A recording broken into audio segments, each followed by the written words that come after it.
Density equal to क्या होता है, मास ऑफ द सबस्टेंस और volume of the substance. Density का मतलब यही होता है। डेंसिटी इक्वल टू क्या हो जाएगा, डेंसिटी। अब हम ऐसा यूनिट निकालेंगे डेंसिटी का, ऐसा यूनिट निकालेंगे कि आखिर ऐसा यूनिट डेंसिटी का क्या होता है कि नहीं। हम डेंसिटी का मतलब तो समझ गए ना, पूरी तरह से समझ गए। क्या समझे हम डेंसिटी का मतलब? डेंसिटी का मतलब हमने ये समझा कि 1 क्यूबिक मीटर या 1 क्यूबिक सेंटीमीटर में, है ना, अगर क्यूबिक सेंटीमीटर हो तो सब्सटेंस का मास क्या होगा, ग्राम में होगा, है कि नहीं। अगर क्यूबिक मीटर हो तो सब्सटेंस का मास क्या होगा, केजी किलोग्राम में होगा, है ना। यानी एक, जिसे मान के चलते सीधा सीधी हम कह सकते हैं कि हम एक टब बनाते हैं जिसका 1 मीटर बेस, 1 मीटर हाइट क्या हो जाएगा, यहाँ पर 1 मीटर हो जाएगा।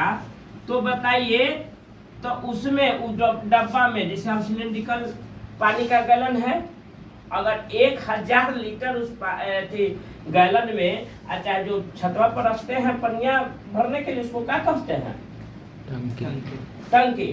तो टंकी में जब हम रखते हैं तो अगर टंकी में 1000 litre water, 1 metre 1000 litre water, 1 metre लंबाई, 1 मीटर चौड़ाई और 1 मीटर ऊंचाई का अगर टंकी है, बात को समझ रहा है ना, 1 मीटर ऊंचाई का टंकी है, अगर हम 1000 लीटर पानी रखते हैं तो अट जाता है, इसका मतलब उसका डेंसिटी क्या होगा, उसका डेंसिटी क्या होगा, क्या होगा, 1, उसका डेंसिटी क्या होगा, 1 केजी पर 1000 केजी पर क्यूबिक मीटर। समझ में आया। तो उसी तरह से डेंसिटी का मतलब क्या है, mass of the substance, mass of volume, mass by volume, है ना। मास को हम कोई भी वजन को किस में नापते हैं, चाहे तो किलो में नापेंगे, और चाहे ग्राम में नापेंगे, और चाहे कौन में नापेंगे, मिलीग्राम में नापेंगे ना, वजन करते हैं ना आप यहाँ पर। तो क्या हो जाएगा, अगर किलो में लेते हैं तो यहाँ पर केजी, अब बाई वॉल्यूम किसको, L into B into H equal to volume होता है ना। लेंथ को किस में नापते हैं, मीटर में। ब्रेथ को किस में नापते हैं, मीटर में।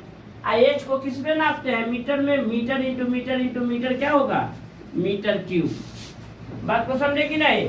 तो क्या हो जाएगा, केजी पर मीटर क्यूब, किसका, डेंसिटी का क्या हो जाएगा, SI यूनिट। क्या हो जाएगा, SI unit, system international unit, KG per metre cube. या लिख सकते हैं क्या, KG per metre, KG metre inverse cube. समझ में आया कि नहीं आया, समझ में आया। अगर मान के चलो कि ग्राम में दिया हुआ है मास, तो ग्राम, तो उससे छोटा वाला क्या होता है, मीटर का छोटा क्या आता है, सेंटीमीटर आता है कि नहीं। तो इसको हम क्या चीज में नापेंगे, centimetre into centimetre into centimetre, यानी ग्राम बाई सेंटीमीटर क्यूब हो जाएगा ना। बात समझ रहा है कि नहीं। तो क्या हो जाएगा, ग्राम पर सेंटीमीटर क्यूब। लेकिन ऐसा यूनिट कितना है, ऐसा unit KG per metre cube होता है। समझ में आया कि नहीं आया।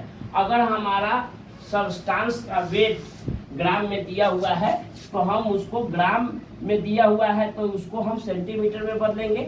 अगर मिलीग्राम में दिया हुआ है तो हम उसका यहाँ पर उसका यूनिट किस में बदलेंगे, मिलीमीटर में बदलेंगे। बात को समझा कि नहीं समझा, समझ गए। यहाँ से आगे बढ़े, चलिए, थैंक यू।